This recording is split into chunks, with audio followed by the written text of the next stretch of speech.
అందరికీ నమస్కారం. అమ్మతోడి ఛానల్కి స్వాగతం. అందరికీ ఓన్ హౌస్లు ఉండవండి. ఎందుకంటే కొంతమంది రెంట్కుంటారు. సొంత ఇల్లుళ్ళేమో చక్కగా వాస్తు ప్రకారంగా ఇల్లు కట్టుకొని గృహప్రవేశం చేసుకుంటారు. సత్యనారాయణ స్వామి వ్రతం చేసుకుంటారు. ఏదైనా దోషాలున్నా పూజలు చేసుకుంటారు. చక్కగా గృహప్రవేశం చేసుకొని వెళ్తారు. మరి ఇల్లు లేనోళ్ళు రెంట్ ఇంట్లో ఉంటారు. వాళ్ళు వాస్తు అవన్నీ చూసుకోరు. ఇల్లు బాగుందా, గాలి ఆడుతుందా, కిటికీలు బాగున్నాయా, అవే చూసుకుంటారు, వెళ్తారు. కానీ కొంతమంది అద్దింట్లో ఉండి కూడా చక్కగా వాళ్ళు పొలాలు కొనుక్కుంటారు, ఆరోగ్యాలు బాగుంటాయి, బాగా సంతోషంగా ఉంటారు, ఇంకా ఏమన్నా వస్తువులు కొనుక్కుంటారు. తర్వాత మేము ఆ ఇంట్లో ఉన్నప్పుడు మేము పొలం కొనుక్కున్నాం, ఆ ఇంట్లో ఉన్నప్పుడు మేము ఇల్లు కట్టుకున్నాం అని చెప్తుంటారు.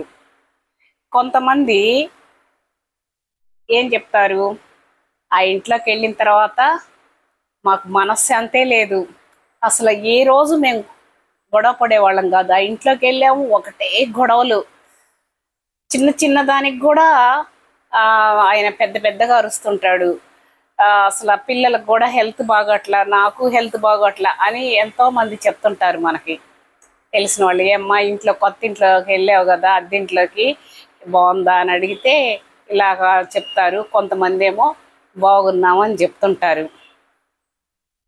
మాకు నా స్నేహితురాలు ఒక ఇంట్లోకి వెళ్ళిందండి, అద్దెంట్లోకి.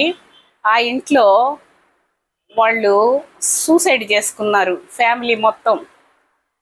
ఇక ఆయన ఇంటి ఓనర్ ఏం చేశాడంటే లోపలంతా పెయింట్లు వేయించేసి శుభ్రంగా అన్ని క్లీన్ చేపించేసి రెంట్కి టూలెట్ బోర్డు పెట్టాడు.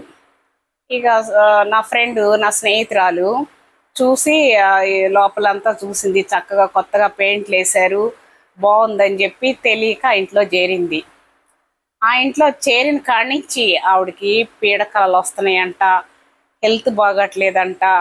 ఎప్పుడు ఆ భర్త ఏ రోజు కసురుకోడు, ఊరికినే చీటికి మాటికి కసురుకుంటున్నాడు. పిల్లలు చెప్పిన మాట వింటం లేదు, పిల్లలకి హెల్త్ బాగట్లేదు, నాకు హెల్త్ బాగట్లేదు, పిల్లలకి బాగట్లేదని నాతో చాలాసార్లు చెప్పుకుంది. తర్వాత వాళ్ళ ఆయనకి ఎవరో చెప్పారంట, ఆ ఇంట్లో సూసైడ్ చేసుకున్నారు, తెలుసా మీకు అని అంటే మాకు తెలీదు అని అన్నాడంట. ఇక తర్వాత ఇంకొక ఇల్లు చూసి మారారు. మారిన తర్వాత ఇప్పుడు బాగున్నారు. అట్లా కొన్ని కొన్ని ఇళ్ళు అలా ఉంటాయండి. ఎందుకంటే ఈ రోజుల్లో కూడా మూఢనమ్మకాలు అంటారు, మూఢనమ్మకాలు కాదు. ఎందుకంటే ఈ అపార్ట్మెంట్లలో కొంచెం ప్లేస్ కూడా వేస్ట్ కానీరు. ఇంటి మధ్యలో బాత్రూమ్ కట్టేస్తారు, నట్టింట్లో బాత్రూమ్ కడతారు. ఎందుకంటే ఆ ప్లేస్, అక్కడ ప్లేస్ ఉంటుంది, ఆ ప్లేస్ కూడా వేస్ట్ కానివ్వకుండా కట్టేస్తారు. వాళ్ళు ప్లేస్ చూసుకుంటుంటారు, కానీ మనం వాస్తు చూసుకోవాలి. ఆ వాస్తు కాడ చాలా ప్రాబ్లమ్స్ అవుతాయండి. వాస్తు చూసి ఇల్లు కట్టమంటారు, ఈశాన్యంలో బావి దవ్వించమంటారు, ఏదన్నా బోరింగ్ వేసుకున్నా కూడా వాస్తు కుదరకపోతే బోరింగ్ అయినా బావి అయినా పూడ్చేస్తారు. అంత పర్ఫెక్ట్గా ఉండేవాళ్ళు అనమాట అంతగా ముందు. మా ముందు జనరేషన్ వాళ్ళు వాస్తు చూసి ఇల్లు కట్టేవాళ్ళు. ఇప్పుడు అదంతా కాదండి. అపార్ట్మెంట్లలో ఎట్లంటే అట్లా కట్టేస్తున్నారు. ఎందుకంటే స్థలము వేస్ట్ పోని ఇట్లా ఆ విధంగా కడుతున్నారు. అలాగే గాజుల రామారాం అనే దగ్గర ఇన్సిడెంట్ జరిగింది కదండి. ఆ అమ్మాయి పిల్లల్ని నరికి చంపి తను కూడా దూకి చనిపోయింది మిద్ది మీద నుంచి. అలాగే ఆ అమ్మాయి ఉండే అపార్ట్మెంట్లో ఎదురుగా ఇల్లు, ఎదురెదురు ఇల్లు ఉంటాయి అపార్ట్మెంట్స్లో. వీళ్ళ వాకిలికి దగ్గరలో ఎదురుగా ఉంటుంది.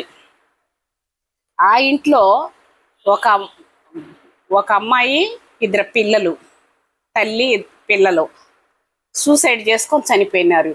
అదే ఎదురింట్లో ఈ అమ్మాయి కూడా చూడండి సూసైడ్ చేసుకున్నారు. ఎందుకంటే ఒక్కొక్క ఇల్లు కలిసి రాదండి. ఆ ఇంట్లో పోయినాక వాళ్ళకి మాట తేడాలు రావచ్చు, మనశ్శాంతి ఉండదు. ఒక్కొక్క ఇంట్లో పీడకలలు వస్తాయి, ఆత్మహత్య చేసుకునేదాకా ప్రేరేపిస్తారు. చిన్న మాట దగ్గర కూడా ఓర్చుకోలేరు, చచ్చిపోవాలి అన్నంత వస్తుందన్నమాట. అదేంటంటే అది వాస్తు. అంతేనండి. అది చిన్న చిన్న విషయాలకే ఆసుపత్రికి తీసుకెళ్ళను అనేసరికి చచ్చిపోవటం. ఇక ఎందుకు నా బతుకు, ఆసుపత్రికి కూడా తీసుకెళ్ళను మొగుడు ఎందుకని అనిపిస్తుంది. అట్లా ప్రేరేపిస్తారనమాట.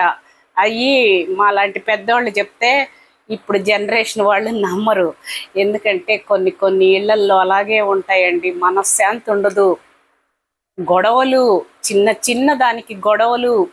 భర్త ఆఫీస్ నుంచి ఇంటికి రావాలంటే రాబుద్ది కాదు, రాలేదని ఎదురు చూస్తా, భార్య ఎదురు చూస్తా, అదొక గొడవలు. పిల్లలకి హెల్త్ బాగోదు.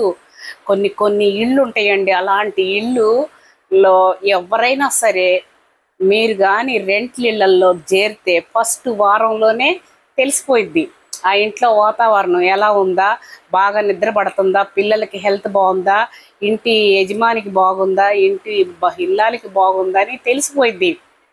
మీకు బాగుంటే ఉండండి, లేకపోతే ఖాళీ చేసేయండి. ఎందుకంటే అదే మన సొంత ఇల్లేం కాదు, రెంట్ ఇస్తాం మనం. ఎక్కడైనా ఇవ్వాల్సిందే రెంట్. చూసుకొని మంచి ఇళ్లల్లో ఉండండి. ఎందుకంటే చిన్న చిన్న వాటికి కూడా ఆత్మహత్యలు చేసుకుంటున్నారంటే ఆ స్థల ప్రభావం అనే నా ఉద్దేశం అండి, నా ఒపీనియన్ అది. ఆ స్థల ప్రభావం వల్ల ఇలా జరుగుతున్నాయని నేను అనుకుంటా. ఎందుకంటే ఇద్దరు పిల్లలు పుట్టారు, ప్రేమగానే ఉంటారు, సంతోషంగానే ఉంటారు. కానీ కొన్ని కొన్ని ఇళ్ళు అలాగే ఉంటాయండి. ఎందుకంటే మేము ఉద్యోగరీత్యా చాలా ఊర్లు తిరిగే ఉన్నాం. అప్పుడు మేము రెంట్ల ఇళ్లలోనే ఉన్నాం. ఆ ఇల్లు ఏదన్నా తేడా కొట్టిందంటే మేము వెంటనే ఖాళీ చేసేసేవాళ్ళం. కొన్ని ఉంటాయి ఆవిసిపోయిన ఇళ్ళు ఉంటాయి. కొంతమంది వాస్తు ప్రకారంగా కట్టరు, అది మనకి కలిసి రాదు. కొన్ని వారసోలని, వీధి సోలని ఉంటుంది, వారసోలని ఉంటుంది. అలాంటి ఇళ్ళు ఉంటాయండి. ఎవరైనా సరే ఫస్ట్ ఒక 10 రోజుల్లోనే ఆ ఇంటి వాతావరణం తెలిసిపోయిద్ది. ఒకవేళ ఖర్చు అయినా సరే, అంటే ట్రాన్స్పోర్ట్ ఖర్చులైనా సరే అయినా భరించండి. అలాంటి ఇళ్లల్లో మాత్రం ఉండకండి. బాగా మంచిగా ఉండే ఇళ్లల్లోనే ఉండాలి. అందరూ బాగుండాలని నేను మనస్ఫూర్తిగా కోరుకుంటున్నాను. అందరికీ నమస్కారం. నా వీడియో నచ్చితే లైక్ చేయండి, సబ్స్క్రైబ్ చేయండి.